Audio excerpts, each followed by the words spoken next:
ਵਾਹਿਗੁਰੂ ਜੀ ਕਾ ਖਾਲਸਾ ਵਾਹਿਗੁਰੂ ਜੀ ਕੀ ਫਤਿਹ। ਮੈਂ ਤੁਹਾਡੀ ਹੋਸਟ ਨੀਲਮ ਕੌਰ ਤੇ ਮੈਂ TV84 ਦੇ ਸਾਰੇ ਦਰਸ਼ਕਾਂ ਤੇ ਸਰੋਤਿਆਂ ਦਾ ਦਿਲੀ ਸਵਾਗਤ ਕਰਦੀ ਹਾਂ ਪ੍ਰੋਗਰਾਮ ਸੱਚੋ ਸੱਚ ਵਿੱਚ, ਜਿਹੜੇ ਇਸ ਪ੍ਰੋਗਰਾਮ ਨਾਲ ਦੇਸ਼ਾਂ ਵਿਦੇਸ਼ਾਂ ਤੋਂ ਜੁੜ ਚੁੱਕੇ ਨੇ। ਖਾਲਸਾ ਫੇਸ ਸੈਂਟਰ ਦੇ ਸੰਚਾਲਕ ਡਾਕਟਰ ਅਮਰਜੀਤ ਸਿੰਘ ਜੀ ਰੋਜ਼ਾਨਾ ਹੀ ਤਰ੍ਹਾਂ ਸਟੂਡੀਓ ਵਿੱਚ ਮੇਰੇ ਨਾਲ ਸ਼ਾਮਲ ਨੇ। ਆਓ ਨਾ ਮਿਲ ਕੇ ਅੱਜ ਦੇ ਅਹਿਮ ਇਸ਼ੂਜ਼ ਉੱਪਰ ਉਹਨਾਂ ਤੋਂ ਉਹਨਾਂ ਦਾ ਤਜ਼ੀਆ ਜਾਣਦੇ ਹਾਂ।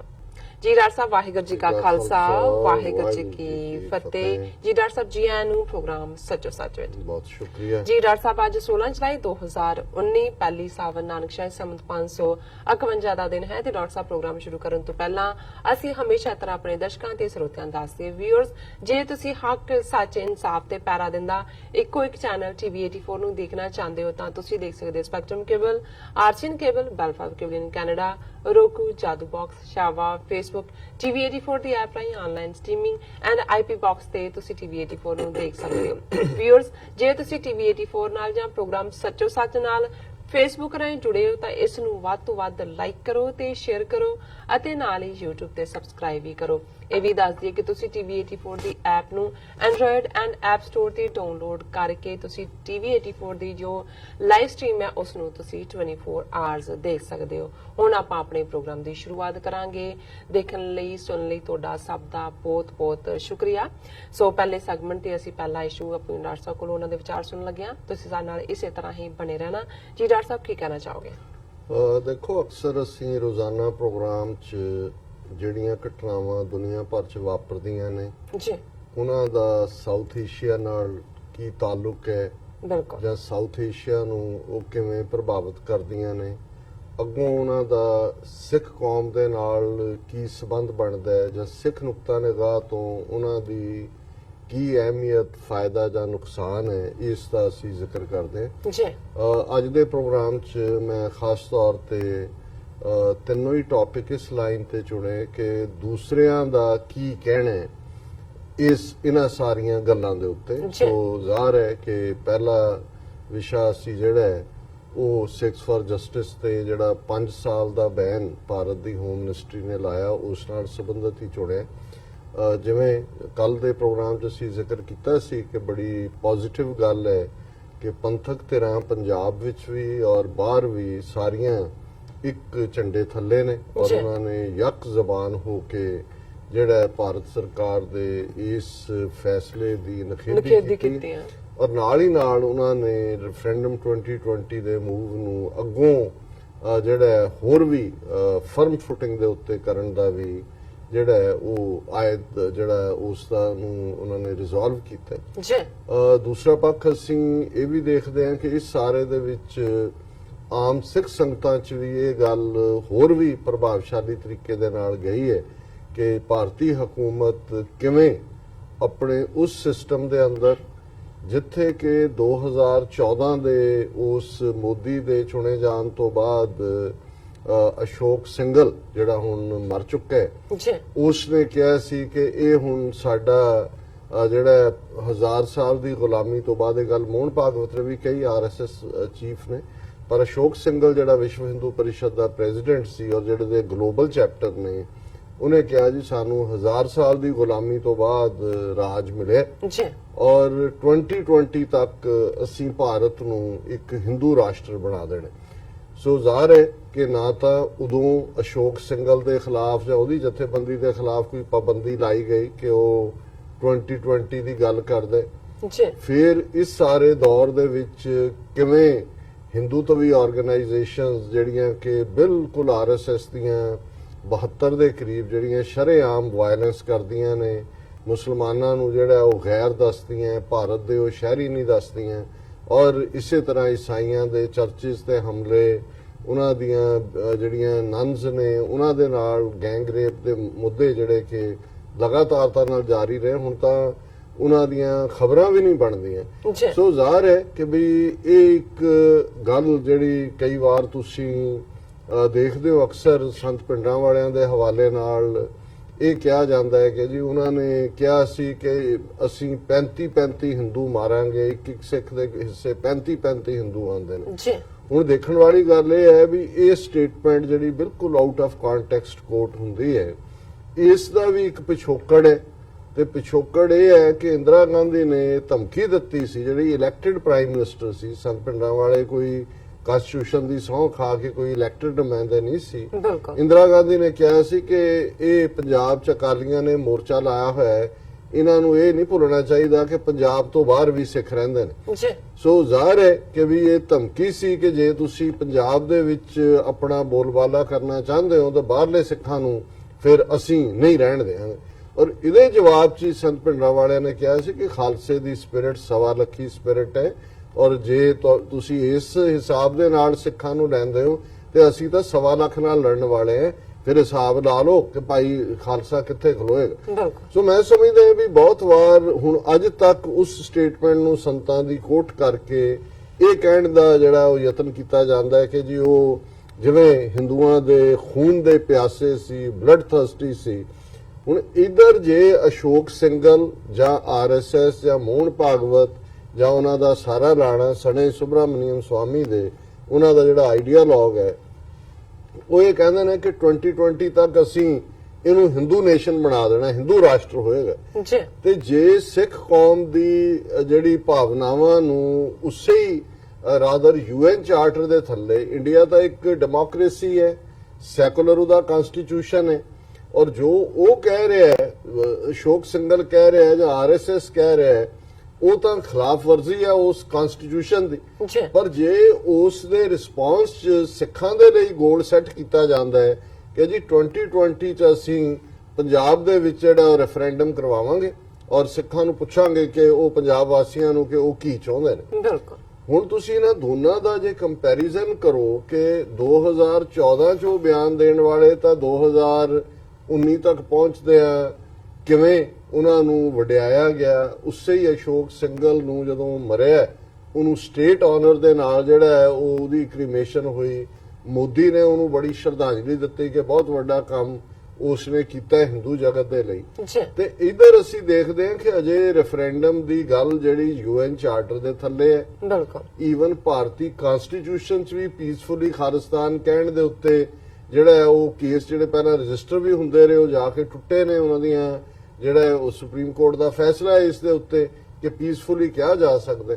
ਹੁਣ ਇਸ ਸਾਰੇ ਨੂੰ ਚਾਹੀਦਾ ਤਾਂ ਇਹ ਸੀ ਕਿ ਭਾਰਤ ਭਰ ਦੀਆਂ ਸਿਆਸੀ ਪਾਰਟੀਆਂ ਜਿਹੜੀਆਂ ਨੇ ਉਹ ਇਸ ਦੇ ਉੱਤੇ ਜਿਹੜਾ ਉਹ ਆਵਾਜ਼ ਉਠਾਉਂਦੀਆਂ ਕਿ ਵੀ ਇਹ ਤੁਸੀਂ ਵਿਦਨ ਜਿਹੜਾ ਇਹ ਕਨਸਟੀਟਿਊਸ਼ਨ ਦੀ ਵਾਇਓਲੇਸ਼ਨ ਕਰ ਰਹੇ ਹੋ। ਪਰ ਅਸੀਂ ਦੇਖਦੇ ਹਾਂ ਵੀ ਜਿਵੇਂ ਕੱਲ ਅਸੀਂ ਜ਼ਿਕਰ ਕੀਤਾ ਸੀ ਕਿ ਜੇ ਐਨਐਸਏ ਨੂੰ ਅਮੈਂਡ ਕਰਨ ਦੇ ਨਾਂ ਥੱਲੇ ਐਕਸਟਰਾ ਪਾਵਰਸ ਉਹਨੂੰ ਦਿੱਤੀਆਂ ਗਈਆਂ ਨੇ ਔਰ ਇਹ ਕਿਹਾ ਗਿਆ ਕਿ ਜੀ ਇਹ ਸਾਈਬਰ ਕ੍ਰਾਈਮ ਨੂੰ ਵੀ ਦੇਖੇਗੀ ਔਰ ਇਹ ਜਿੱਥੇ ਮਰਜ਼ੀ ਉਹਨਾਂ ਇਹ ਐਕਟ ਕਰ ਸਕਦੇ ਨੇ। ਔਰ ਦੂਸਰੇ ਔਰ 272 ਜਿਹੜੇ ਐਮਪੀ ਨੇ ਉਹਦੇ ਹੱਕ 'ਚ ਖਲੋਂਦੇ ਨੇ, ਸਿਰਫ 6 ਉਹਨੂੰ ਦਾ ਵਿਰੋਧ ਕਰਦੇ ਨੇ। ਇਹਦਾ ਮਤਲਬ ਹੈ ਕਿ ਸਾਰੀਆਂ ਪਾਰਟੀਆਂ ਨਾਲ ਖਲੋਂਦੀਆਂ। ਹੁਣ ਪੰਜਾਬ ਦੇ ਵਿੱਚ 3 ਵੱਡੀਆਂ ਪਾਰਟੀਆਂ ਨੇ ਜਿਨ੍ਹਾਂ ਦੇ ਵਿੱਚ ਜ਼ਾਹਰ ਹੈ ਕਾਂਗਰਸ ਹੈ, ਅਕਾਲੀ ਦਲ ਹੈ ਔਰ ਆਮ ਆਦਮੀ ਪਾਰਟੀ ਹੈ।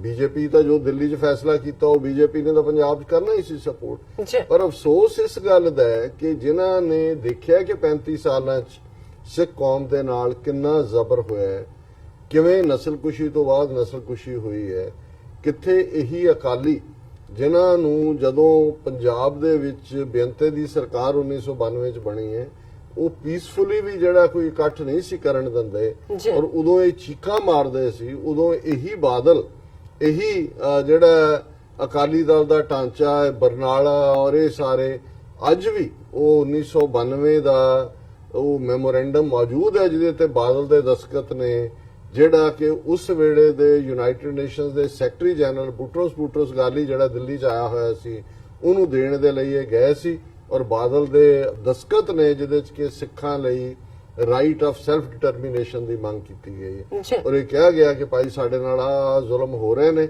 ਉਸ ਤੋਂ ਬਾਅਦ ਅਸੀਂ ਇਹ ਸਮਝਦੇ ਹਾਂ ਕਿ ਵੀ ਸਾਡਾ ਜਿਹੜਾ ਇਹਦੇ ਨਾਲ ਕੋਈ ਲਾਗਾ ਦੇਗਾ ਨਹੀਂ ਹੈ ਇਹਨਾਂ ਦੇ ਸਿਸਟਮ ਨਾਲ ਔਰ ਸਾਨੂੰ ਜਿਹੜਾ ਉਹ ਰਾਈਟ ਆਫ ਸੈਲਫ ਡਿਟਰਮੀਨੇਸ਼ਨ ਆਤਮ ਨਿਰਣੇ ਦਾ ਹੱਕ ਜਿਹੜਾ ਹੈ ਉਹ ਯੂਐਨ ਦਵਾਏ। ਹਾਲਾਂਕਿ ਉੱਥੋਂ ਤੱਕ ਪਹੁੰਚਣ ਨਹੀਂ ਸੀ ਦਿੱਤਾ, ਉਹਨਾਂ ਨੂੰ ਜਿਹੜਾ ਰੋਕ ਲਿਆ ਗਿਆ ਸੀ। ਪਰ ਜੇ 1992 ਦੇ ਵਿੱਚ ਰਾਈਟ ਆਫ ਸੈਲਫ ਡਿਟਰਮੀਨੇਸ਼ਨ ਮੰਗਣਾ ਬਾਦਲ ਦਾ ਜਾਇਜ਼ ਸੀ ਔਰ ਬਾਦਲ ਦਸਤਖਤ ਕਰਕੇ ਆਪ ਗ੍ਰਿਫਤਾਰੀ ਦੇਣ ਤੱਕ ਜਾਂਦਾ ਉਹ ਮੰਗਣ ਦੇ ਲਈ, ਤੇ 2019 ਦੇ ਵਿੱਚ ਇਹ ਜਿਹੜਾ ਰੈਫਰੈਂਡਮ ਦੀ ਨਾਂ ਦੀ ਗੱਲ ਕਰਨ ਦੇ ਲਈ ਉਹਨੂੰ ਪਾਬੰਦੀਸ਼ੁਦਾ ਕਰਨਾ, ਔਰ ਉਹਨੂੰ ਅਕਾਲੀ ਦਲ ਵੈਲਕਮ ਕਰ ਰਿਹਾ। ਜੀ ਹੁਣ ਅਸੀਂ ਕਾਂਗਰਸ ਦੇ ਹਵਾਲੇ ਨਾਲ ਗੱਲ ਕਰੀਏ ਵੀ ਕਿੱਥੇ ਇਹ ਚੀਕਾਂ ਮਾਰਦੇ ਸੀ ਜਦੋਂ ਕਿ ਐਮਰਜੈਂਸੀ ਤੋਂ ਬਾਅਦ ਚੋਣਾਂ ਹੋਈਆਂ, ਸਰਕਾਰ ਬਣੀ ਜਨਤਾ ਪਾਰਟੀ ਦੀ, ਜੀ ਕਿ ਭਾਈ ਇਹ ਜਿਹੜਾ ਹੈ ਉਹ ਝੂਠੇ ਕੇਸ ਪਾ ਦਿੱਤੇ ਨੇ ਔਰ ਇਹ ਫਲਾਣਾ ਹੋ ਗਿਆ। ਔਰ ਇਹ ਦੋ ਪਾਂਡੇ ਭਰਾ ਜਦੋਂ ਇੰਦਰਾ ਗਾਂਧੀ ਨੂੰ ਅਰੈਸਟ ਕੀਤਾ ਐਮਰਜੈਂਸੀ ਤੋਂ ਬਾਅਦ ਕੇਸਾਂ ਦੇ ਵਿੱਚ, ਜਿਹੜਾ ਕਿ ਜੈਨੂਇਨ ਕੇਸ ਸੀ ਔਰ ਪੂਰਾ ਇੱਕ ਕਮਿਸ਼ਨ ਬੈਠਾ, ਤੇ ਉਦੋਂ ਦੋ ਪਾਂਡੇ ਭਰਾ ਯੂਪੀ ਦੇ ਦੋਨੋਂ ਭਰਾ ਸੀ, ਉਹ ਇੱਕ ਜਹਾਜ਼ ਅਗਵਾ ਕਰਕੇ ਲੈ ਗਏ ਸੀ। ਉਹਨਾਂ ਨੇ ਜਹਾਜ਼ ਉਡਾਇਆ, ਉਹਨਾਂ ਨੇ ਕਿਹਾ ਜੀ ਅਸੀਂ ਇੰਦਰਾ ਗਾਂਧੀ ਦੀ ਜਿਹੜੀ ਹੈ ਉਹ ਗ੍ਰਿਫਤਾਰੀ ਦੇ ਪ੍ਰੋਟੈਸਟ ਵਜੋਂ ਇਹ ਜਹਾਜ਼ ਅਗਵਾ ਕੀਤਾ, ਉਹਨੂੰ ਲੈਂਡ ਕਰ ਲਿਆ ਗਿਆ ਸੀ। ਜੀ ਹੁਣ ਜਦੋਂ ਐਮਰਜੈਂਸੀ ਟੁੱਟ ਗਈ, ਜਦੋਂ ਦੁਬਾਰਾ ਇਹਦੀ ਡਿਸਾਈ ਦੀ ਸਰਕਾਰ ਟੁੱਟ ਗਈ, ਫਿਰ ਚੋਣਾਂ ਹੋਈਆਂ, ਉਹ ਐਮਐਲਏ ਵੀ ਬਣੇ ਦੋਨੋਂ ਔਰ ਮਿਨਿਸਟਰ ਵੀ ਉਹਨਾਂ ਨੂੰ ਬਣਾਇਆ ਗਿਆ। ਔਰ ਇਹ ਅਕਸਰ ਸੰਤ ਪਿੰਡਾਂ ਵਾਲੇ ਕੋਟ ਕਰਦੇ ਸੀ ਕਿ ਭਾਈ ਜੇ ਆਪਣੇ ਇਸ਼ਟ ਗੁਰੂ ਗ੍ਰੰਥ ਸਾਹਿਬ ਦੇ ਲਈ ਗਜਿੰਦਰ ਸਿੰਘ ਜਿਹੜੇ ਨੇ ਉਹ ਜਹਾਜ਼ ਅਗਵਾ ਕਰ ਲੈਣ ਤੇ ਉਹ ਜਿਹੜੇ ਨੇ ਅੱਤਵਾਦੀ ਹੋ ਗਏ, ਦਹਿਸ਼ਤਗਰਦ ਹੋ ਗਏ, ਪਰ ਉਹ ਪਾਂਡੇ ਭਰਾ ਜਿਹੜੇ ਇੱਕ ਜਨਾਨੀ ਪੰਡਤਾਂ ਦੀ ਕੁੜੀ ਦੇ ਲਈ ਜਿਹੜਾ ਉਹ ਉਹਨੂੰ ਅਗਵਾ ਕਰਨ ਤੇ ਉਹ ਵਜ਼ੀਰ ਬਣ ਜਾਂਦੇ ਨੇ। ਜੀ ਹੁਣ ਜ਼ਾਹਰ ਹੈ ਕਿ ਵੀ ਇਹ ਕਾਂਗਰਸ ਸਣੇ ਅਮਰਿੰਦਰ ਔਰ ਇਹ ਸਾਰੇ ਜਿੰਨੇ ਟੌਂਟ ਬਟੌਂਟ ਨੇ ਇਹ ਇਹਦਾ ਜਵਾਬ ਦੇਣਗੇ ਕਿ ਵੀ ਉਹਨਾਂ ਨੇ ਤਾਂ ਦਹਿਸ਼ਤਗਰਦੀ ਦਾ ਕੀ ਕੰਮ ਕੀਤਾ ਹੈ, ਉਹਨਾਂ ਨੇ ਕਿਸੇ ਦਾ ਨੁਕਸਾਨ ਨਹੀਂ ਕੀਤਾ। ਲੇਕਿਨ ਅੱਜ ਵੀ ਭਾਈ ਗਜਿੰਦਰ ਸਿੰਘ ਔਰ ਉਹਨਾਂ ਦੇ ਸਾਥੀ, ਇਹ ਵਾਕਿਆ 1983 ਦਾ ਹੈ ਔਰ ਅਸੀਂ ਦੇਖ ਰਹੇ ਹਾਂ ਕਿ ਆਲਮੋਸਟ ਜਿਹੜਾ ਹੈ ਉਹ 36 ਸਾਲ ਬਾਅਦ ਵੀ ਉਹ ਇਨ ਐਗਜ਼ਾਈਲ ਬੈਠੇ ਨੇ ਜੀ ਔਰ ਉਹਨਾਂ ਦੀ ਵਾਪਸੀ ਦੀ ਮੰਗ ਇੰਡੀਅਨ ਗਵਰਨਮੈਂਟ ਕਰ ਰਹੀ ਹੈ। ਜਿਹੜੀ ਲਿਸਟ ਦਿੱਤੀ ਹੋਈ ਹੈ ਕਿ ਇਹਨਾਂ ਨੂੰ ਸਾਡੇ ਹਵਾਲੇ ਕਰੋ, ਉਹਨਾਂ 'ਚ ਭਾਈ ਗਜਿੰਦਰ ਸਿੰਘ ਦਾ ਨਾਮ ਵੀ ਹੈ। ਬਿਲਕੁਲ ਹੁਣ ਉਹ ਕਾਂਗਰਸ ਜਿਹਦੀ ਆਪਣੀ ਲੈਗੇਸੀ ਦੇ ਵਿੱਚ, ਜਿਹਨੇ ਗਵਾਂਢੀ ਮੁਲਕਾਂ 'ਚ ਕਿਵੇਂ ਲਿਟੇ ਵਰਗੀ ਫੋਰਸ ਬਣਾ ਕੇ ਜਿਸ ਨੇ ਸ੍ਰੀਲੰਕਾ ਦੇ ਵਿੱਚ ਜਿਹੜੀ ਹੈ ਉਹ ਕਿੰਨਾ ਖੂਨ ਡੋਲਿਆ, ਜਿਹਦੀ ਫੌਜ ਨੇ ਪਾਕਿਸਤਾਨ ਮਸ਼ਰਕੀ ਬੰਗਾਲ ਨੂੰ ਤੋੜ ਕੇ ਬੰਗਲਾਦੇਸ਼ ਬਣਾਇਆ, ਜਿਸ ਕਾਂਗਰਸ ਦੇ ਥੱਲੇ ਜੂਨ 84 ਨਵੰਬਰ 84 ਦੂਸਰਾ ਵਾਪਰਿਆ, ਉਹਨਾਂ ਤੋਂ ਵੱਡੀ ਕਿਹੜੀ ਦਹਿਸ਼ਤਗਰਦ ਜਮਾਤ ਹੈ ਜੀ ਜਿਹੜਾ ਜਿਹਨੇ ਇਸ ਕਿਸਮ ਦੀਆਂ ਪਲੈਨਿੰਗਸ ਕੀਤੀਆਂ ਸਟੇਟ ਟੈਰਰਿਜ਼ਮ ਦੀਆਂ। ਬਿਲਕੁਲ ਲੇਕਿਨ ਸਭ ਤੋਂ ਜ਼ਿਆਦਾ ਜਿਹੜਾ ਮੂੰਹ ਖੋਲ ਕੇ ਬਕਵਾਸ ਕਰ ਰਿਹਾ ਹੈ ਉਹ ਇਹ ਹਿੰਦੂਤਵੀ ਸ਼ੋਅ ਬॉय ਕੈਪਟਨ ਅਮਰਿੰਦਰ ਕਰ ਰਿਹਾ। ਉਹ ਤਾਂ 5 ਸਾਲ ਦੇ ਬੈਨ ਦੀ ਗੱਲ ਹੈ, ਇਹ ਕਹਿੰਦਾ ਜੀ ਦਹਿਸ਼ਤਗਰਦ ਇਹਨਾਂ ਨੂੰ ਬਣਾਓ ਔਰ ਕੈਨੇਡਾ ਦੇ ਨਾਲ ਇਸ ਇਸ਼ੂ ਨੂੰ ਚੁੱਕੋ। ਆਮ ਆਦਮੀ ਪਾਰਟੀ ਦੇਖੋ ਇੱਕ ਜ਼ਮਾਨਾ ਸੀ ਜਦੋਂ ਕੇਜਰੀਵਾਲ ਉਸਨੇ ਉਹ ਹਰਿਆਣੇ ਦੇ ਬਾਣੀਏ ਨੇ ਆਪਣਾ ਛਟਾਕੀ ਸੁੱਟੀ ਤੇ ਬਹੁਤ ਸਾਰਿਆਂ ਨੂੰ ਕੁਇੰਟਲ ਲੱਗਣ ਲੱਗ ਗਿਆ ਕਿ ਵੀ ਇਹ ਆ ਗਿਆ, ਇਹ ਤਬਦੀਲੀ ਕਰ ਦੇਗਾ। ਪੰਜਾਬ 'ਚ ਕਿਵੇਂ ਜਿਹੜੀਆਂ ਨੇ ਚਿੱਟੀਆਂ ਟੋਪੀਆਂ ਸਿੱਖਾਂ ਦੇ ਮੁੰਡਿਆਂ ਕੁੜੀਆਂ ਦੇ ਨੇ ਸਿਰਾਂ ਤੇ ਪਾ ਲਈਆਂ, ਬਾਹਰ ਕਿਵੇਂ ਮਿਲੀਅਨਸ ਆਫ ਡਾਲਰਸ ਜਿਹੜਾ ਮੈਨੂੰ ਨਹੀਂ ਲੱਗਦਾ ਅੱਜ ਤੱਕ ਇੰਨੀ ਫੰਡਿੰਗ ਸਿੱਖਾਂ ਵੱਲੋਂ ਬਿਲਕੁਲ ਪੰਜਾਬ 'ਚ ਕਿਸੇ ਪਾਰਟੀ ਦੀ ਕਦੇ ਵੀ ਹੋਈ ਹੋਵੇ। ਯਾ ਲੇਕਿਨ ਅਲਟੀਮੇਟਲੀ ਉਹੀ ਕੇਜਰੀਵਾਲ ਉਹਨੇ ਮੁੜ ਕੇ ਅੱਜ ਤੱਕ ਵੀ ਪੰਜਾਬ ਦਾ ਕਿਹੜਾ ਇਸ਼ੂ ਤਾਂ ਵੜਿਆ ਨਹੀਂ ਪੰਜਾਬ 'ਚ ਮੁੜ ਕੇ, ਇਹਦੇ ਬਾਵਜੂਦ ਕਿ ਪੰਜਾਬ ਦੇ ਲੋਕਾਂ ਨੇ ਉਹਨੂੰ ਵੱਡੀ ਆਪੋਜੀਸ਼ਨ ਪਾਰਟੀ ਬਣਾ ਕੇ ਪੰਜਾਬ ਦੇ ਵਿੱਚ ਖੜਾ ਕੀਤਾ। ਤੇ ਜੇ ਸੁਖਪਾਲ ਖਹਿਰਾ ਜਾਂ ਡਾਕਟਰ ਧਰਮਵੀਰ ਗਾਂਧੀ ਜਾਂ ਜਿਹੜੇ ਥੋੜੀ ਬਹੁਤ ਆਜ਼ਾਦ ਕੌਨਸ਼ੀਅਸ ਵਾਲੇ ਲੋਕ ਸੀ ਜ਼ਮੀਰ ਵਾਲੇ, ਜੀ ਉਹਨਾਂ ਨੇ ਦੇਖਿਆ ਕਿ ਵੀ ਇਹ ਤਾਂ ਪੈਸਾ ਸਾਰਾ ਸਿੱਖਾਂ ਦਾ ਆ ਰਿਹਾ, ਦਿੱਲੀ ਦੇ ਵਿੱਚ ਆਪਣੇ ਪੋਟਲੀ 'ਚ ਬੰਨ੍ਹ ਕੇ ਰੱਖਿਆ ਹੋਇਆ ਹੈ, ਪੰਜਾਬ ਦੇ ਵਿੱਚ ਵੀ ਇੰਨੀ ਦਖਲਅੰਦਾਜ਼ੀ ਹੈ ਕਿਸੇ ਇਸ਼ੂ ਨੂੰ ਚੁੱਕਦੇ ਹੀ ਨਹੀਂ ਹੈ। ਚੁੱਕਦੇ ਨਹੀਂ। ਔਰ ਹੁਣ ਇਸ ਦੇ ਬਾਵਜੂਦ ਕਿ ਬੇਸ਼ੱਕ ਉਹ ਪਾਰਟੀ ਦੀ ਭੰਨਤੋੜ ਹੋਈ ਹੈ ਪੰਜਾਬ 'ਚ, ਹਰਪਾਲ ਸਿੰਘ ਚੀਮਾ ਨਾਂ ਦਾ ਬੰਦਾ ਉਹਦਾ ਪ੍ਰੈਜ਼ੀਡੈਂਟ ਬਣਾਇਆ ਹੈ, ਲੇਕਿਨ ਆਮ ਆਦਮੀ ਪਾਰਟੀ ਜਿਹੜੀ ਤੀਜੀ ਧਿਰ ਹੈ ਅਕਾਲੀਆਂ ਤੋਂ ਬਾਅਦ ਪੰਜਾਬ 'ਚ, ਬੇਸ਼ੱਕ MLA wise Aam Aadmi party ਕਿਉਂਕਿ ਹੁਣ ਟੁੱਟ ਕੇ ਦੋ ਫੈਕਸ਼ਨਸ ਹੋ ਗਈਆਂ, ਸੋ ਅਕਾਲੀਆਂ ਕੋਲ 15 ਐਮਐਲਏ ਨੇ, ਜੀ ਉਹਨਾਂ ਨੇ ਵੀ ਇਹਦਾ ਵੈਲਕਮ ਕੀਤਾ। ਔਰ ਬਾਕੀ ਧਿਰਾਂ ਜਿਹੜੀਆਂ ਨੇ ਭਾਰਤ ਭਰ ਦੀਆਂ, ਉਹ ਕਮਿਊਨਿਸਟ ਹੋਣ, ਸੋਸ਼ਲਿਸਟ ਹੋਣ, ਤ੍ਰਿਣਮੂਲ ਹੋਏ, ਦੂਜਾ ਹੋਏ, ਹੁਣ ਦੇਖਣ ਵਾਲੀ ਗੱਲ ਇਹ ਹੈ ਕਿ ਭਾਰਤ ਦੀ ਜਿਹੜੀਆਂ ਜਥੇਬੰਦੀਆਂ ਤੇ ਪਾਬੰਦੀ ਲਾਉਣ ਵਾਲੀ ਲਿਸਟ ਹੈ ਉਹਦੇ 'ਚ ਗੈਰ ਹਿੰਦੂ ਜਥੇਬੰਦੀਆਂ, ਹਿੰਦੂਤਵੀ ਜਥੇਬੰਦੀਆਂ ਤੇ ਉਹ ਵੱਧਦਾ ਜਾ ਰਹੀ ਹੈ ਗਿਣਤੀ। ਜੀ ਇਸੇ ਭਾਰਤ ਦੇ ਵਿੱਚ ਸਿੱਖ ਸਟੂਡੈਂਟ ਫੈਡਰੇਸ਼ਨ ਤੇ ਵੀ ਪਾਬੰਦੀ ਲੱਗੀ, ਦਲ ਖਾਲਸਾ ਤੇ ਵੀ ਪਾਬੰਦੀ ਲਾਈ ਗਈ। ਲੇਕਿਨ ਅਸੀਂ ਇਹ ਦੇਖਦੇ ਹਾਂ ਕਿ ਜਿਹੜੇ ਖੁੱਲ੍ਹੇਆਮ 2020 ਤੱਕ ਭਾਰਤ ਨੂੰ ਹਿੰਦੂ ਨੇਸ਼ਨ ਬਣਾਉਣਾ ਚਾਹੁੰਦੇ ਨੇ, ਬਜਰੰਗ ਦਲ ਹੋਏ, ਵਿਸ਼ਵ ਹਿੰਦੂ ਪਰਿਸ਼ਦ ਹੋਏ, ਇਹਨਾਂ ਦੀਆਂ ਕਿੰਨੀਆਂ ਇਸ ਕਿਸਮ ਦੀਆਂ ਫੈਕਸ਼ਨਸ ਜਿਹੜੀਆਂ ਲਗਾਤਾਰ ਮੁਨੱਵਸ ਨੇ ਵਾਇਲੈਂਸ ਦੇ ਵਿੱਚ, ਹਿੰਸਾ ਦੇ ਵਿੱਚ, ਉਹਨਾਂ ਨੂੰ ਤਾਂ ਇਹ ਐਮਪੀ ਦੀਆਂ ਸੀਟਾਂ ਦੇ ਕੇ ਉਹ ਕਾਤਲ ਸਾਧਵੀ ਜਿਹੜੀ ਹੈ ਪ੍ਰਗਿਆ ਠਾਕਰ ਉਹ ਪਾਰਲੀਮੈਂਟ ਦੇ ਵਿੱਚ ਆ ਕੇ ਬੈਠੀ ਹੈ। ਜੀ ਉਹ ਗਿਰੀਰਾਜ ਸ਼ਰਮਾ ਜਿਹੜਾ ਹੈ ਉਹ ਕਿਸ ਕਿਸਮ ਦੀਆਂ ਬਿਆਨਬਾਜ਼ੀਆਂ ਕਰਦਾ, ਉਹ ਦੁਬਾਰਾ ਐਮਪੀ ਬਣ ਕੇ ਆਇਆ, ਜਿਹਨੇ ਉੜੀਸਾ ਦੇ ਵਿੱਚ ਕਿਸ ਕਦਰ ਕ੍ਰਿਸਚੀਅਨਜ਼ ਔਰ ਦੂਸਰਿਆਂ ਦੀ ਜਿਹੜੀ ਹੈ ਨਸਲਕੁਸ਼ੀ ਕੀਤੀ, ਉਹਨਾਂ ਨੂੰ ਉੜੀਸਾ ਦੇ ਵਿੱਚ ਅੱਗੋਂ ਲਿਆਂਦਾ ਗਿਆ। ਜੀ ਕਿਵੇਂ ਜਿਸ ਬੰਦੇ ਨੇ ਡੈਲੀਬਰੇਟਲੀ ਇਹ ਕਹਿ ਕੇ ਉਹ ਪ੍ਰਗਿਆ ਜਿਹੜਾ ਕਿ ਜਿਹਨੇ ਬਜਰੰਗ ਦਲ ਦਾ ਪ੍ਰੈਜ਼ੀਡੈਂਟ ਸੀ, ਜਦੋਂ ਕਿ ਦੋ ਬੱਚੇ ਔਰ ਆਸਟ੍ਰੇਲੀਅਨ ਡਾਕਟਰ ਉਹਦੇ ਦੋ ਬੱਚੇ 9 ਤੇ 11 ਸਾਲ ਦੇ ਜਿਉਂਦੇ ਸਾੜੇ ਗਏ, ਉਸ ਨੂੰ ਮਿਨਿਸਟਰ ਬਣਾਇਆ ਗਿਆ। ਜੀ ਹੁਣ ਇਹ ਸਵਾਲ ਜਿਹੜਾ ਕਿ ਜਿਹਦੇ ਚ ਅਸੀਂ ਕਿਸੇ ਨਾਲ ਨਫ਼ਰਤ ਦੀ ਗੱਲ ਨਹੀਂ ਹੈ, ਕਿਸੇ ਨੂੰ ਇਹ ਲੱਗੇ ਕਿ ਜੀ ਅਸੀਂ ਹਿੰਦੂਆਂ ਦੇ ਖਿਲਾਫ ਹੈ ਜਾਂ ਦੂਜੇ, ਪਰ ਇੱਕ ਸਵਾਲ ਤਾਂ ਇਹ ਚੁੱਕਿਆ ਜਾਣਾ ਬਣਦਾ ਹੈ ਕਿ ਵੀ ਇਹ ਹਿੰਦੂਤਵਾ ਤੇ ਸਭ ਨੂੰ ਹਿੰਦੂ ਬਣਾਉਣ ਵਾਲੇ ਦਹਿਸ਼ਤਗਰਦ ਜਿਹੜੇ ਨੇ ਉਹ ਤਾਂ ਤੁਹਾਡੇ ਕਨਸਟੀਟਿਊਸ਼ਨ ਦੀ ਪ੍ਰੋਟੈਕਸ਼ਨ ਦੇ ਥੱਲੇ ਜਿਹੜੇ ਨੇ ਉਹ ਮਿਨਿਸਟਰ ਵੀ ਬਣ ਰਹੇ ਨੇ, ਉਹਨਾਂ ਨੂੰ ਕੋਈ ਹੱਥ ਨਹੀਂ ਪਾ ਰਿਹਾ। ਤੇ ਸਿਕਸ ਫਾਰ ਜਸਟਿਸ ਜਿਹਦਾ ਭਾਰਤ ਨਾਲ ਕੋਈ ਲਾਗਾ ਦੇਗਾ ਨਹੀਂ ਹੈ, ਨਾ ਉਹ ਰਜਿਸਟਰਡ ਬਾਡੀ ਹੈ, ਨਾ ਉਹ ਪੋਲੀਟੀਕਲ ਪਾਰਟੀ ਹੈ, ਨਾ ਉਹ ਭਾਰਤ ਦੇ ਵਿੱਚ ਕੋਈ ਐਨਜੀਓ ਹੈ, ਨਾ ਉਹਨਾਂ ਦਾ ਕੋਈ ਬੈਂਕ ਅਕਾਊਂਟ ਹੈ। ਉਹਨਾਂ ਨੂੰ ਤੁਸੀਂ ਬਾਹਰਲੇ, ਇਹਦਾ ਮਤਲਬ ਇਹ ਹੈ ਵੀ ਨਾ ਸਿਰਫ ਉੱਥੇ ਹਿੰਦੂਤਵਾ ਦੀ ਆਈਡੀਓਲੋਜੀ ਵਾਲੇ ਦਹਿਸ਼ਤਗਰਦ ਫਲ ਫੁੱਲ ਰਹੇ ਨੇ, ਜਿਹੜੇ ਸਿੱਖ ਬਾਹਰ ਮਾੜੀ ਮੋਟੀ ਜਿਹੜੀ ਹੈ ਜਿਨ੍ਹਾਂ ਨੇ ਮੱਲਾਂ ਮਾਰੀਆਂ ਨੇ ਪੋਲੀਟੀਕਲ ਫੀਲਡ ਦੇ ਵਿੱਚ ਜਾਂ ਫਾਈਨੈਂਸ਼ੀਅਲ ਲੈਵਲ ਦੇ ਉੱਤੇ, ਇਹ ਉਹਨਾਂ ਦਾ ਵੀ ਕਾਫੀਆ ਤੰਗ ਕਰ ਰਹੇ ਨੇ। ਔਰ ਮੈਨੂੰ ਖੁਸ਼ੀ ਹੈ ਕਿ ਜਿੱਥੇ ਅੱਜ ਬਹੁਤ ਸਾਰੀਆਂ ਆਵਾਜ਼ਾਂ ਇਸ ਮੁੱਦੇ ਤੇ ਭਾਰਤ ਦੇ ਖਿਲਾਫ ਹੋਣੀਆਂ ਚਾਹੀਦੀਆਂ ਸੀ, ਲੇਕਿਨ ਬਹੁਤ ਘੱਟ ਨੇ।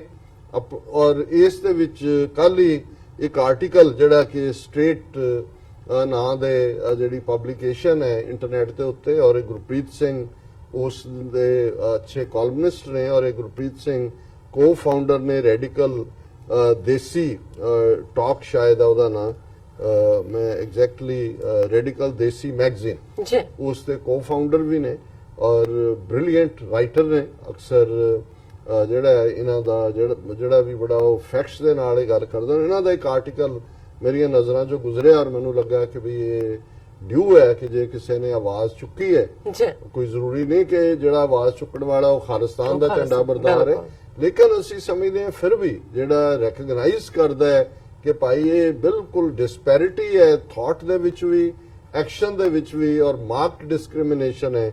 ਉਹਨਾਂ ਨੇ ਰਾਈਟ ਅਪ ਲਿਖਿਆ ਹੈ, banning of Sikhs for Justice shows true colours of Indian state, ਕਿ ਭਾਰਤੀ ਸਟੇਟ ਦਾ ਅਸਲੀ ਰੰਗ ਕੀ ਹੈ ਉਹ ਇਹ ਗੱਲ ਚੋਂ ਹੀ ਨਿਕਲਦਾ ਹੈ ਕਿ ਸਿਕਸ ਫਾਰ ਜਸਟਿਸ ਤੇ ਲਾਈ ਪਾਬੰਦੀ ਇਸ ਦਾ ਸਬੂਤ ਹੈ।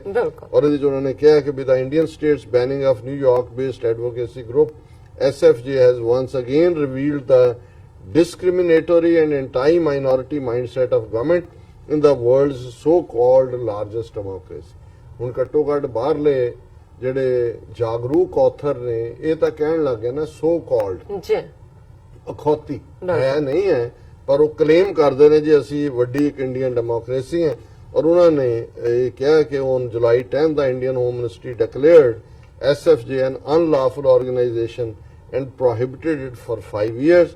SFJ is being accused of spreading terrorism not only by the right-wing Hindu Nationalist Party Janata Party government in Delhi but also by the Congress government in Punjab. ਕਿ ਹੁਣ ਇਸ ਮੁੱਦੇ ਤੇ ਅਦਰਵਾਈਜ਼ BJP ਔਰ ਕਾਂਗਰਸ ਦੋਨੋਂ ਵਾਈਂਗ ਵਿਦ ਈਚ ਅਦਰ ਪਾਵਰ ਲਈ, ਪਰ ਇਸ ਮੁੱਦੇ ਦੇ ਉੱਤੇ ਦੋਨੋਂ ਹੀ ਜਿਹੜੇ ਨੇ ਉਹ ਇਕੱਠੇ ਨੇ। ਰਾਦਰ ਕਾਂਗਰਸ ਵੱਡੀ ਐਡਵੋਕੇਟ ਬਣ ਗਈ ਅਮਰਿੰਦਰ ਦੀ ਜੇ ਬਿਆਨਬਾਜ਼ੀ ਦੇਖਣੀ ਹੋਏ।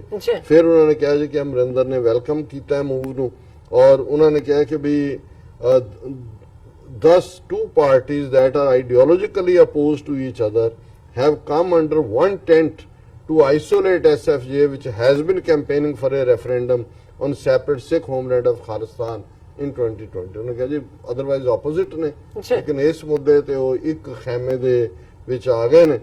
Many of the group's activists have been arrested in the past by Punjab police for merely propagating support for a referendum that Captain Amrinder and BJP claim to be secessionist. ਕਿ ਜੀ ਅਲਗਾਵਵਾਦੀ ਹੈ। ਇਹ ਤੁਹਾਡਾ ਸੁਪਰੀਮ ਕੋਰਟ ਅਲਾਉ ਕਰਦਾ ਹੈ ਜੇ 200 million ਮੁਸਲਮਾਨਾਂ ਨੂੰ ਤੁਸੀਂ ਅਨਪੈਟਰੀਓਟਿਕ ਕਹਿ ਕੇ ਉਹਨਾਂ ਨੂੰ ਤੁਸੀਂ ਪੈਕ ਕਰਕੇ ਪਾਕਿਸਤਾਨ ਜਾਣ ਦੇ ਲਈ ਤਿਆਰ ਹੋ ਭੇਜਣ ਦੇ ਲਈ, ਔਰ ਉਹਨਾਂ ਨੂੰ ਕਹਿੰਦੇ ਹੋ ਕਿ ਇਹਨੂੰ ਇੱਥੋਂ ਨਿਕਲ ਜਾਓ, ਤੇ ਇੱਕ ਵਿਦਨ ਦਾ ਕਨਸਟੀਟਿਊਸ਼ਨ ਜਿੱਥੇ ਤੁਹਾਡਾ ਹੱਕ ਪੀਸਫੁਲ ਦਾ ਦਿੰਦਾ ਹੈ, ਇਹ ਕਿਵੇਂ ਜਿਹੜਾ ਇਹ ਬੈਨ ਕਰਨ ਦੇ ਕਾਬਲ ਹੋ ਗਏ ਜਿੱਥੇ ਅਨਡਾਊਟਲੀ। ਫਿਰ ਉਹਨਾਂ ਨੇ ਕਿਹਾ ਕਿ ਜਿਹੜੀ ਖਾਲਿਸਤਾਨ ਦੀ ਮੂਵਮੈਂਟ ਸੀ 1980 ਤੇ 1990 ਦੀ, ਉਹ ਹੁਣ ਨਹੀਂ ਐਗਜ਼ਿਸਟ ਕਰਦੀ, ਕਿਉਂਕਿ ਪੁਲਿਸ ਦੀ ਰਿਪਰੈਸ਼ਨ ਜਾਂ ਜਿਹੜਾ ਸਿੱਖ ਜੁਝਾਰੂਆਂ ਕਰਕੇ ਉਹਨਾਂ ਦਾ ਲੋਕਾਂ ਤੋਂ ਟੁੱਟ ਜਾਣਾ। ਪਰ ਉਹਨਾਂ ਨੇ ਕਿਹਾ ਵੀ ਭਾਵੇਂ ਫ੍ਰਿੰਜ ਗਰੁੱਪ ਹੈ ਜਿਵੇਂ ਐਸਐਫਜੇ ਹੈ, ਪਰ ਇਹ ਡੈਮੋਕ੍ਰੈਟਿਕ ਮੀਨਸ ਦੇ ਨਾਲ ਮੰਗ ਕਰ ਰਹੇ ਨੇ। ਫਿਰ ਵੀ ਭਾਰਤ ਦੀ ਸਰਕਾਰ ਨੇ ਉਹਨਾਂ ਤੇ ਪਾਬੰਦੀ ਲਾਈ ਹੈ। ਫਿਰ ਉਹਨਾਂ ਥੋੜਾ ਪਿਛੋਕੜ ਦਿੱਤਾ ਹੈ ਕਿ ਐਸਐਫਜੇ 2007 ਦੇ ਵਿੱਚ ਹੋਂਦ ਚ ਆਇਆ, ਔਰ ਸਭ ਤੋਂ ਪਹਿਲਾਂ ਉਹਨਾਂ ਨੇ ਜਿਹੜਾ ਉਹਨਾਂ ਦੀ ਪਹਿਲੀ ਮੁਹਿੰਮ ਸੀ ਉਹ 1984 ਦੀ, ਜਿਹੜੀ ਸਿੱਖ ਨਸਲਕੁਸ਼ੀ ਦੇ ਪੀੜਤ ਨੇ ਉਹਨਾਂ ਦੇ ਲਈ ਇਨਸਾਫ ਲੈਣਾ। ਫਿਰ ਉਹਨਾਂ ਨੇ ਇਹ ਕਿਹਾ ਵੀ ਕਿਵੇਂ ਨਵੰਬਰ 84 ਚ ਇੰਦਰਾ ਗਾਂਧੀ ਦੇ ਮਾਰੇ ਜਾਣ ਤੋਂ ਬਾਅਦ ਹਜ਼ਾਰਾਂ ਸਿੱਖ ਮਾਰੇ ਗਏ, ਔਰ ਇਸ ਦੇ ਨਾਲ ਹੀ ਉਹਨਾਂ ਨੇ ਜਿਹੜਾ ਕਾਂਗਰਸ ਪਾਰਟੀ ਦੇ ਵਾਲਿਆਂ ਨੇ ਉਹ ਮੌਬਸ ਨੂੰ ਇਨਸਟੀਗੇਟ ਕੀਤਾ ਔਰ ਇਨੋਸੈਂਟ ਸਿੱਖਾਂ ਨੂੰ ਮਾਰਿਆ।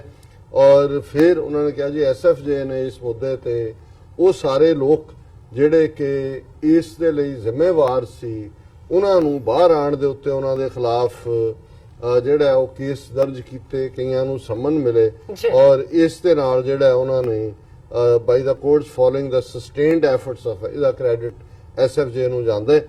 ਫਿਰ ਉਹਨਾਂ ਨੇ ਕਿਹਾ ਵੀ ਕੱਲਾ ਐਸਐਫਜੇ ਜਿਹੜੀ ਹੈ ਉਹ ਸਿੱਖ ਇਸ਼ੂਜ਼ ਤੱਕ ਮਹਦੂਦ ਨਹੀਂ ਹੈ। ਉਹਨਾਂ ਨੇ ਮੋਦੀ ਦੇ ਖਿਲਾਫ ਵੀ ਜਿਹੜਾ ਉਹਨੂੰ ਅਪੋਜ਼ ਕੀਤਾ ਉਹਦੀ ਅਮਰੀਕਾ ਵਿਜ਼ਿਟ ਦੇ ਵੇਲੇ, ਕਿਉਂਕਿ ਮੋਦੀ ਨੇ 2002 ਦੇ ਵਿੱਚ ਜਿਹੜਾ ਹਜ਼ਾਰਾਂ ਮੁਸਲਮਾਨਾਂ ਦਾ ਮਰਡਰ ਕੀਤਾ, ਮੈਸੈਕਰ ਕੀਤਾ, ਉਹਦੇ ਲਈ ਉਹਨੂੰ ਜ਼ਿੰਮੇਵਾਰ ਦੱਸਿਆ ਜਾਂਦਾ ਹੈ। ਹਾਲਾਂਕਿ ਉਹਨਾਂ ਨੇ ਕਿਹਾ ਜੀ ਮੋਦੀ ਇਸ ਤੋਂ ਇਨਕਾਰ ਕਰਦਾ।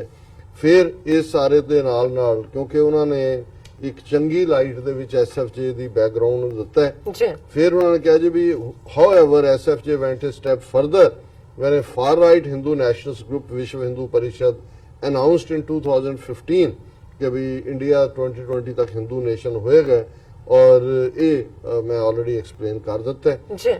सो ਇਹਨਾਂ ਦਾ ਇਹ ਕਹਿਣਾ ਕਿ ਜਿੱਥੇ ਮੋਦੀ ਦੀ ਸਰਕਾਰ ਇੱਕ ਚੁੱਪ ਬਣ ਕੇ ਮੂਕ ਦਰਸ਼ਕ ਬਣ ਕੇ ਬੈਠੀ ਰਹੀ ਜਦੋਂ ਇਹ ਸਿੰਗਲ ਔਰ ਦੂਸਰੇ ਲੋਕ ਹਿੰਦੂ ਰਾਸ਼ਟਰ ਬਣਾਉਣ ਦੀ 2020 ਤੱਕ ਗੱਲ ਕਰਦੇ ਰਹੇ, ਪਰ leaving aside the question of banning the Vishwa Hindu Parishad for spreading hate and violence, ਜੋ ਉੱਥੇ ਨਫ਼ਰਤ ਵੀ ਔਰ ਹਿੰਸਾ ਵੀ ਫੈਲਾ ਰਹੇ ਨੇ।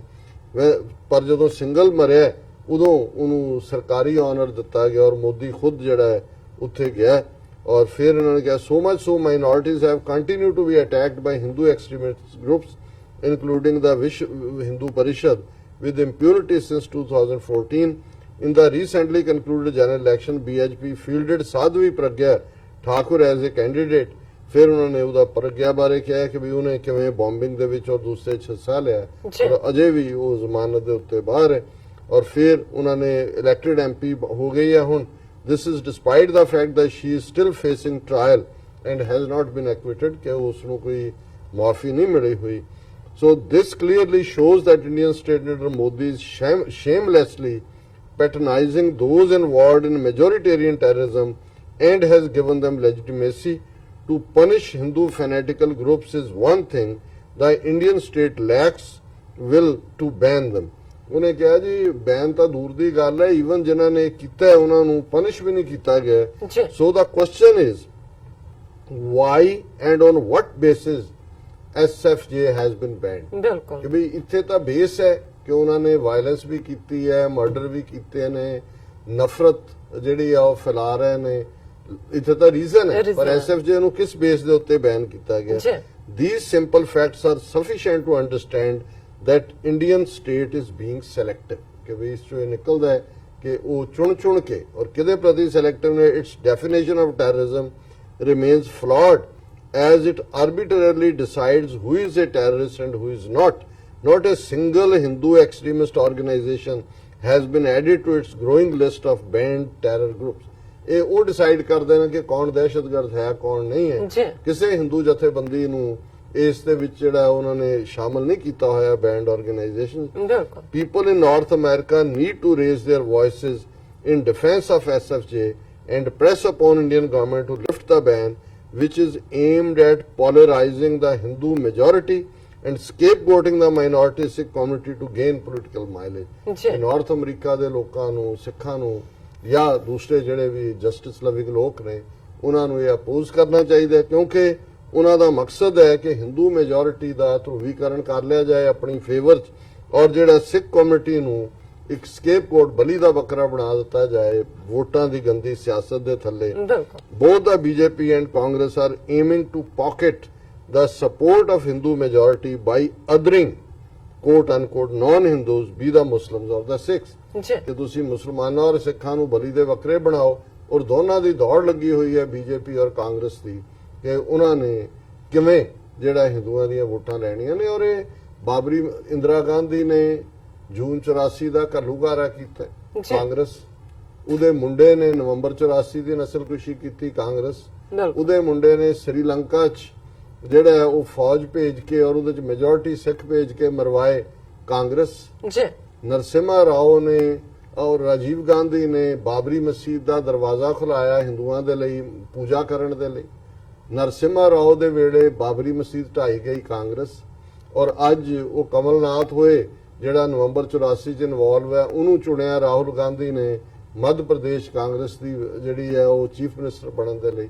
ਸੋ ਜ਼ਾਹਰ ਹੈ ਵੀ ਇਹ ਭੁਲੇਖਾ ਬਹੁਤਿਆਂ ਨੂੰ ਜਿਹੜਾ ਉਹ ਨਿਕਲ ਗਿਆ। ਵੈਸੇ ਅਜੇ ਵੀ ਕਈ ਐਵੇਂ ਜਿਹਨੂੰ ਕਹਿੰਦੇ ਨੇ ਯੱਕੜੀ ਮਾਰਨ ਨੂੰ ਹੈ ਜੀ ਕਾਂਗਰਸ ਨੇ ਇਹ ਕੀਤਾ, ਔਰ ਅਕਾਲੀਆਂ ਨੂੰ ਕੋ ਪੁੱਛੇ ਵੀ ਤੁਸੀਂ ਬੀਜੇਪੀ ਦੇ ਘਨੇੜੇ ਚੜ੍ਹ ਕੇ ਐਕਸਟੈਂਸ਼ਨ ਬਣਾਇਆ ਹੋਇਆ ਅਕਾਲੀ ਦਲ ਨੂੰ, ਤੁਹਾਨੂੰ ਸ਼ਰਮ ਨਹੀਂ ਆਉਂਦੀ? ਪਰ ਇਹੀ ਬੀਜੇਪੀ ਦੀ ਹਕੂਮਤ ਸੀ 2000 ਚ, ਔਰ ਅਡਵਾਨੀ ਹੋਮ ਮਿਨਿਸਟਰ ਔਰ ਵਾਜਪਾਈ ਪ੍ਰਾਈਮ ਮਿਨਿਸਟਰ ਜਦੋਂ 35 ਸਿੱਖ ਜਿਹੜੇ ਨੇ ਉਹ ਜ਼ਿਲ੍ਹਾ ਅਨੰਤਨਾਗ ਚ ਕਸ਼ਮੀਰ ਵਾਦੀ ਦੇ ਉਹਨਾਂ ਨੂੰ ਜਿਹੜਾ ਉਹ ਬਿਲਕੁਲ ਉਹ ਐਲ ਕੈਪੀਨੋ ਸਟਾਈਲ ਜਿਵੇਂ ਗੈਂਗਸਟਰ ਮਾਰਦੇ ਨੇ ਕੰਧ ਨਾਲ ਖੜਾ ਕਰਕੇ ਬਰੂਟਲੀ ਮਾਰਿਆ ਗਿਆ, ਕਿਉਂਕਿ ਪ੍ਰੈਜ਼ੀਡੈਂਟ ਕਲਿੰਟਨ ਦੀ ਵਿਜ਼ਿਟ ਸੀ ਔਰ ਉਹਦੇ ਮੌਕੇ ਇੱਕ ਸਿੱਖਾਂ ਨੂੰ ਹਿਜਰਤ ਵੀ ਕਰਵਾਉਣਾ ਚਾਹੁੰਦੇ ਸੀ ਔਰ ਕਸ਼ਮੀਰੀ ਸਟਰਗਲ ਨੂੰ ਵੀ ਬਦਨਾਮ ਕਰਨਾ ਚਾਹੁੰਦੇ ਸੀ। If a democracy like India has an appetite to accept the rhetoric of the Hindu right, then for the sake of consistency, it must also show the respect to the demand for a referendum on Khalistan। ਕਿ ਭਾਈ ਜੇ Hindu right ਦਾ ਸੱਜੇ ਪੱਖੀਆਂ ਦਾ ਹਿੰਦੂ ਰਾਸ਼ਟਰ ਦਾ ਜਿਹੜਾ concept ਉਹ ਉਹਨਾਂ ਨੂੰ ਪਚ ਸਕਦਾ, ਹਜਮ ਹੋ ਸਕਦਾ, ਤੇ ਫਿਰ ਉਹ ਇੰਨਾ ਕੁ ਜਿਹੜਾ ਆਪਣਾ ਹਾਜ਼ਮਾ ਮਜ਼ਬੂਤ ਕਰਨ ਕਿ ਖਾਲਿਸਤਾਨ ਦੇ ਇਸ ਰੈਫਰੈਂਡਮ ਦੇ ਮੁੱਦੇ ਨੂੰ ਵੀ ਜਿਹੜਾ accept ਕਰਨ।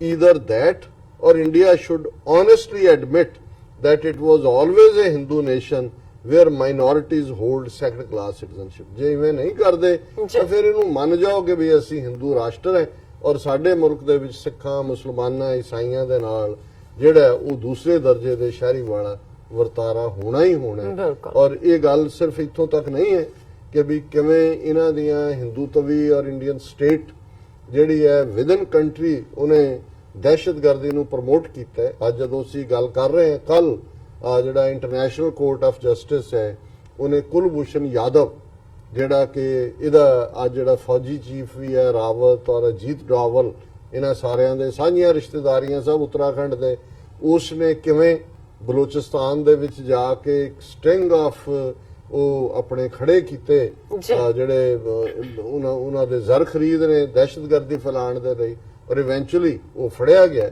ਔਰ ਕਿਵੇਂ ਉਹਨੂੰ ਪ੍ਰੋਟੈਕਟ ਕਰਨ ਦੇ ਲਈ ਇਹ ਇੰਟਰਨੈਸ਼ਨਲ ਕੋਰਟ ਆਫ ਜਸਟਿਸ ਤੱਕ ਪਹੁੰਚੇ ਨੇ। ਹਾਲਾਂ ਉਹਨੂੰ ਉੱਥੇ ਜਿਹੜਾ ਉਹ ਟ੍ਰੀਜ਼ਨ ਦੇ ਥੱਲੇ ਔਰ ਜਿਹੜੀ ਜਸੂਸੀ ਦੇ ਲਈ ਉਸ ਦੇ ਲਈ ਉਹਨੂੰ ਜਿਹੜਾ ਆਲਰੇਡੀ ਮੌਤ ਦੀ ਸਜ਼ਾ ਦਿੱਤੀ ਹੋਈ ਹੈ ਕਿ ਭਾਈ ਕਿਵੇਂ ਉਸ ਨੇ ਜਿਹੜਾ ਉਹ ਲਾਅ ਫਲਾਊਟ ਕੀਤਾ, ਪਰ ਇਹ ਉੱਥੇ ਤੱਕ ਪਹੁੰਚੇ ਹੋਏ ਨੇ। ਸੋ ਇਹਨਾਂ ਦੀ ਦਹਿਸ਼ਤਗਰਦਾਂ ਨੂੰ ਆਪਣਾ ਦਹਿਸ਼ਤਗਰਦ ਜਿਹਨੇ ਹਜ਼ਾਰਾਂ ਲੋਕ ਜਿਹੜੇ ਨੇ ਪਾਕਿਸਤਾਨ ਜਿਹੜੇ ਬੰਬ ਬਲਾਸਟ ਇੱਕ ਪਾਸਿਓਂ ਦੂਜੇ ਪਾਸੇ ਪਤਾ ਨਹੀਂ ਕਿੰਨੀ ਦੇਰ ਤੋਂ ਐਕਟਿਵ ਸੀ, ਔਰ ਕੱਲਾ ਬਲੋਚਿਸਤਾਨ ਨਹੀਂ ਮੇਨਲੈਂਡ ਪਾਕਿਸਤਾਨ ਦੇ ਵਿੱਚ ਕਿੰਨਾ ਹੋਇਆ। ਸੋ ਇਹਨਾਂ ਦਾ ਦਹਿਸ਼ਤਗਰਦ ਉਹਨੂੰ ਪ੍ਰੋਟੈਕਟ ਕਰਨ ਦੇ ਲਈ ਤਾਂ ਇਹ ਉਹ ਇੰਟਰਨੈਸ਼ਨਲ ਕੋਰਟ ਆਫ ਜਸਟਿਸ ਤੱਕ ਪਹੁੰਚੇ ਹੋਏ ਨੇ ਔਰ ਮਿਲੀਅਨਸ ਆਫ ਡਾਲਰ ਜਿਹੜੇ ਵੱਡੇ ਵੱਡੇ ਵਕੀਲ ਖੜੇ ਕੀਤੇ ਹੋਏ ਨੇ।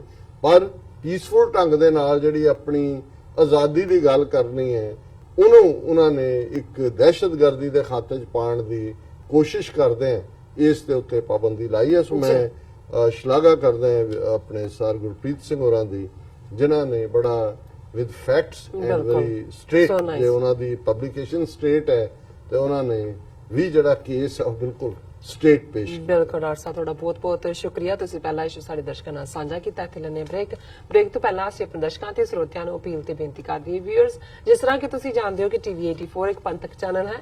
ਟੀਵੀ 84 ਸਿੱਖਾਂ, ਕਸ਼ਮੀਰੀਆਂ ਅਤੇ ਭਾਰਤ ਦੀਆਂ ਨੌਰਥ ਸਟੇਟਾਂ ਦੇ ਲੋਕਾਂ ਦੇ ਸਵੈ ਨਿਰਣੇ ਦੇ ਹੱਕਾਂ ਦਾ ਹਾਮੀ ਹੈ। ਅਸੀਂ ਚਾਹਾਂਗੇ ਕਿ ਤੁਸੀਂ ਟੀਵੀ 84 ਦੀ ਚੜ੍ਹਦੀ ਕਲਾ ਲਈ ਵੱਧ ਤੋਂ ਵੱਧ ਡੋਨੇਟ ਕਰੋ। ਡੋਨੇਟ ਕਰਨ ਲਈ ਸਾਡੀ ਵੈਬਸਾਈਟ tv84.tv ਤੇ ਜਾ ਕੇ PayPal ਦੀ ਵਰਤੋਂ ਕਰਕੇ ਵਨ ਟਾਈਮ ਡੋਨੇਟ ਕਰ ਸਕਦੇ ਹੋ, ਮੰਥਲੀ ਡੋਨੇਟ ਵੀ ਕਰ ਸਕਦੇ ਹੋ। ਤੁਸੀਂ ਟੀਵੀ 84 ਦੇ ਨਾਮ ਤੇ ਚੈੱਕ ਬਣਾ ਕੇ ਸਾਨੂੰ ਮੇਲ ਵੀ ਕਰ ਸਕਦੇ ਹੋ। ਸਾਡੇ ਇਸ ਪਤੇ ਤੇ 36-01 37th Avenue, Long Island City, New York 11101 USA, ਜਾਂ ਫਿਰ ਤੁਸੀਂ ਸਾਨੂੰ ਫੋਨ ਰਾਹੀਂ ਵੀ ਸੰਪਰਕ ਕਰ ਸਕਦੇ ਹੋ ਸਾਡੇ ਫੋਨ ਨੰਬਰ ਤੇ 5164060694। Thank you so much viewers. ਵਿਚਾਰਾਂ ਦਾ ਸਿਲਸਿਲਾ ਇਸ ਤਰ੍ਹਾਂ ਚੱਲਦਾ ਰਹੇਗਾ। ਮਿਲਦੇ ਹਾਂ ਛੋਟੇ ਜਿਹੇ ਬ੍ਰੇਕ ਤੋਂ ਬਾਅਦ।